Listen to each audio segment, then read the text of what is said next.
昨晚，上海发布大风蓝色预警信号，27日夜间到28日还有大风。有网友在社交平台上爆料，迪士尼的树都被折断了，衣服床单都消失了，外卖小哥被吹倒了，门掉了，车被砸了。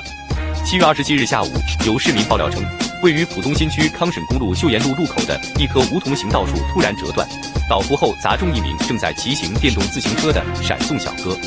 热心市民赶紧拨打110、120帮忙紧急送医。不幸的是，当事人已不治身亡。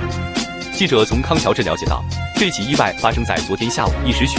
涉事的行道树栽种于康沈公路、秀康路、川州公路附近。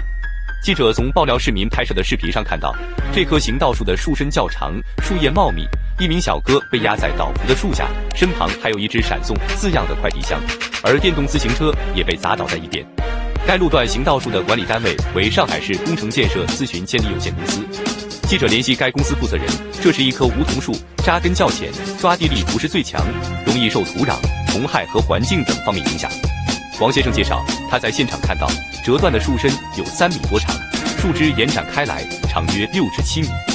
梧桐树的树干内还存在部分空洞，初步判断受台风影响被大风吹断。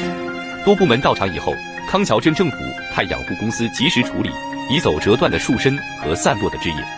不幸的是，记者截稿前了解到，被砸中的小哥已不治身亡。目前，事故的认定及善后仍在继续。